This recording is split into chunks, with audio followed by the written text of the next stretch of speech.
Maria Imaculada. Eu sou Fábio de Jesus por Maria e esse é o canal Subindo a Montanha.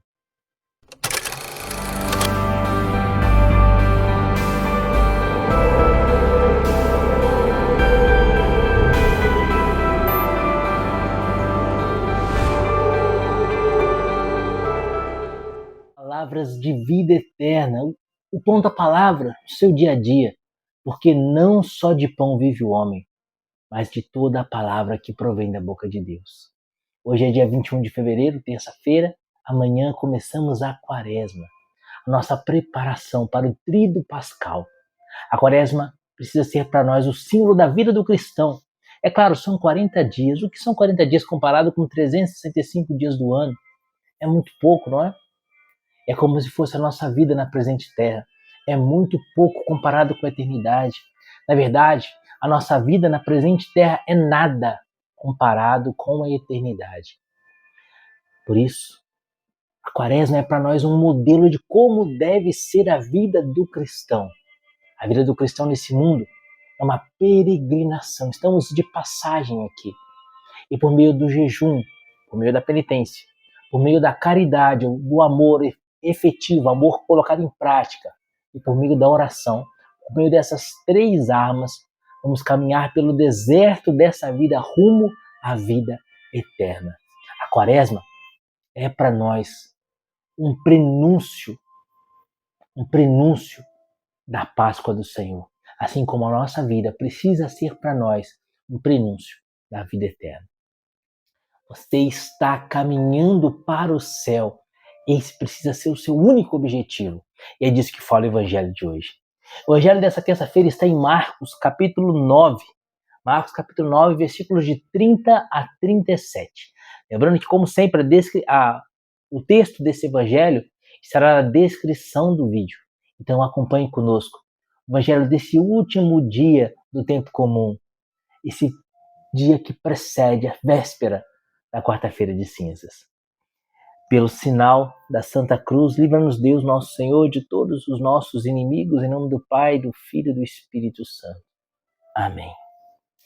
Tendo partido dali, atravessaram a Galiléia. Não queria, porém, que ninguém o soubesse, e ensinava os seus discípulos: o Filho do Homem será entregue nas mãos dos homens, e o matarão, e ressuscitará 3 dias depois da sua morte. Mas não entendiam essas palavras e tinham medo de lhe perguntar. Em seguida voltaram para Cafarnaum. Quando já estava em casa, Jesus perguntou-lhes: de que faláveis pelo caminho? Mas eles calaram-se, porque pelo caminho haviam discutido entre si qual deles seria o melhor. Sentando-se, chamou os 12 e disse-lhes: se alguém quer ser o primeiro, seja o último de todos e o servo de todos. E tomando o menino, colocou-o no meio deles, abraçou-o e disse-lhe: todo o que recebe um destes meninos em meu nome, a mim é que recebe. E todo o que recebe a mim não me recebe, mas aquele que me enviou. Palavra da salvação, glória a vós, Senhor.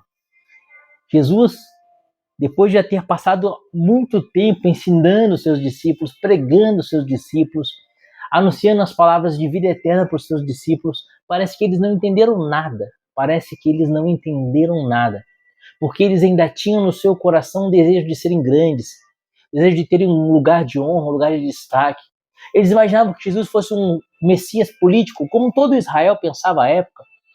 A ideia que se tinha do Messias é que o Messias seria um libertador, um novo Davi, alguém que reinaria com poder sobre Israel e que libertaria Israel do domínio dos romanos.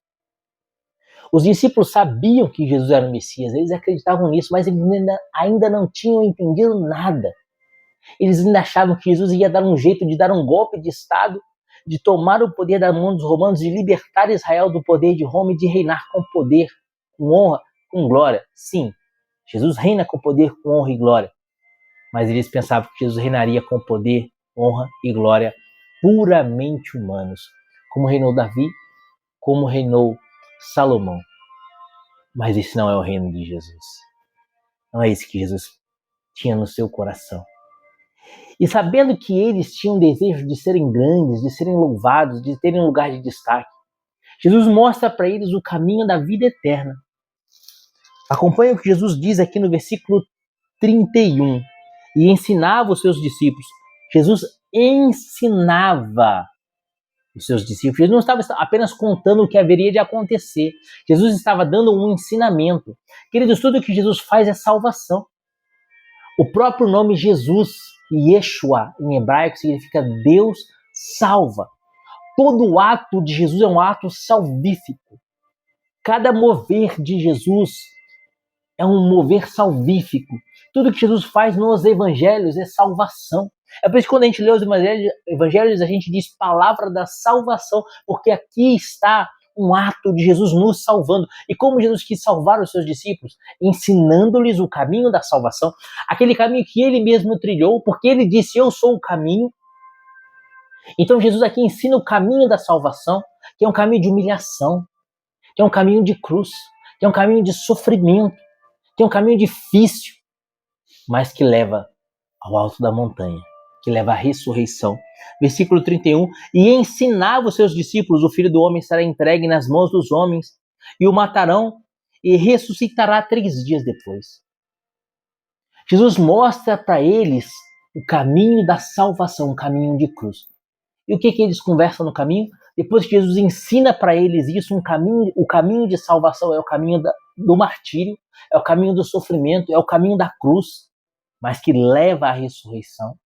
Depois que Jesus dá esse ensinamento de salvação, o que eles discutem pelo caminho? Quem que vai ser maior no reino de Deus? Quem que vai ser maior nesse reino que Jesus vai estabelecer aqui em Israel? Eu vou ser o primeiro-ministro? Eu vou ser aquele que cuida das finanças, ou como se fosse, entre aspas, o ministro da fazenda? Que lugar que eu vou ocupar? Eu serei o chefe do exército? E eles disputavam entre si quem que seria o maior. Queridos, e é uma coisa dúbia. Porque ao mesmo tempo que eles disputavam entre si quem que haveria de ser o maior no reino de Deus, eles sabiam que isso não era do agrado de Jesus. E o próprio Evangelho nos ensina isso. Porque diz no versículo 33, em seguida, voltando para Cafarnaum, quando já estava em casa, Jesus perguntou-lhes de que faláveis pelo caminho.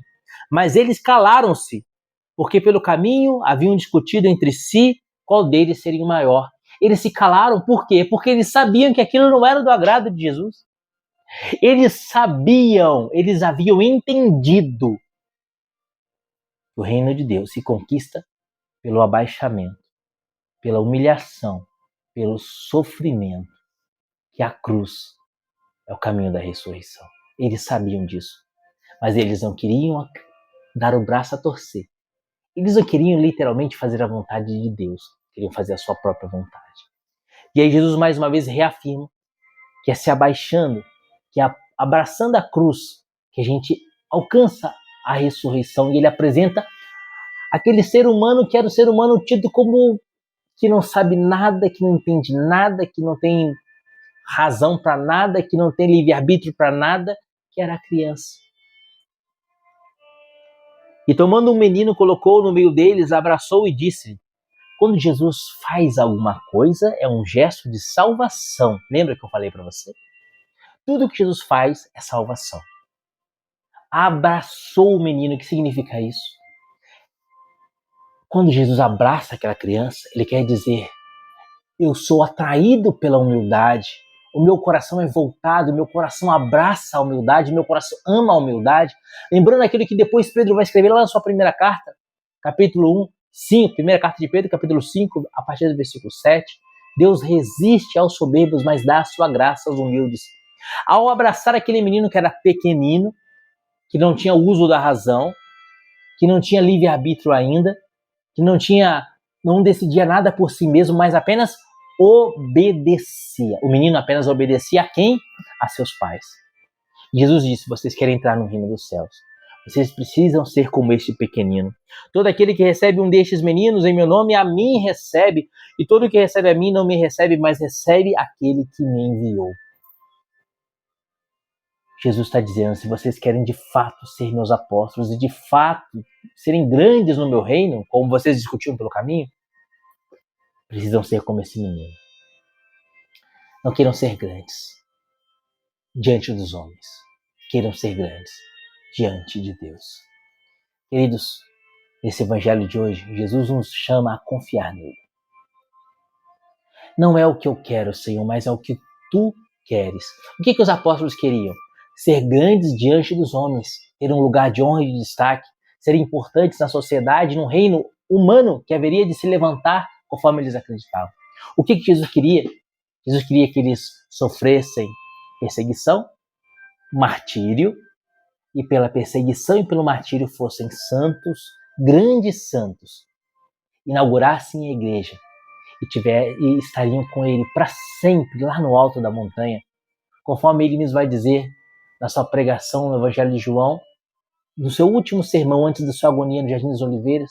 Jesus diz: na casa do meu Pai tem muitas moradas, vou preparar um lugar para vocês. Jesus preparou um lugar para você na casa do Pai. Jesus preparou um lugar para você no céu, no alto da montanha. Mas para alcançar esse lugar, você precisa renunciar a você mesmo, tomar a sua cruz, seguir a Jesus.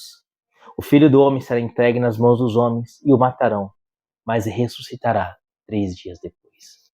Quando o sofrimento bater a sua porta, e ele vai bater porque a nossa vida aqui nesse mundo é um vale de lágrimas, todos nós sofremos, todo homem sofre. Quando o sofrimento bater a sua porta, lembre-se, Deus está me salvando. Não é o que eu quero, Jesus, é o que o Senhor quer. Apareceu uma enfermidade, uma doença, eu não queria estar doente, eu queria ter saúde, mas não é o que eu quero, Senhor, é o que o Senhor quer. Eu queria ser grande, eu queria ter um cargo no governo, eu queria ser o primeiro-ministro, mas o Senhor escolheu para mim um apostolado de cruz, de martírio, para que pela cruz e pelo martírio eu chegue no céu. Não é o que eu quero, Senhor, é o que o Senhor quer. Quando a cruz me visitar, Deus está me salvando. Reze isso. Quando as coisas estiverem difíceis, quando você olhar para o lado e não encontrar solução, reze isso. Deus está me salvando. E assim, humilhando o seu coração soberbo, diz: Senhor, como uma criança obedece o Pai, eu obedeço a Ti. E como uma criança se submete à sua vontade, à vontade do Pai, um bom filho obediente, uma criança obediente, submete a sua vontade à vontade do Pai, eu submeto a minha vontade à Tua vontade, Jesus. Não queria estar passando por esse sofrimento, mas se o Senhor quer, eu quero. Essa é uma frase da beata Chiara Lutti Badano. Ela teve uma doença muito grave e morreu jovem, adolescente ainda. Agora, século XX, bem próximo de nós, anos 90. Quando Chiara foi diagnosticada com essa enfermidade e foi anunciado que ela morreria, ela disse: Senhor, se o Senhor quer, eu quero também. Se o seu caminho, Jesus, é o caminho de cruz, eu quero também. Porque eu sei que esse caminho vai me levar para o alto da montanha. Quando o sofrimento bater a sua porta, lembre-se, Deus está te salvando. E reze como a beata Chiara Lutti Badano: Senhor, se tu queres, eu quero também. Que Deus te abençoe e viva Maria Imaculada.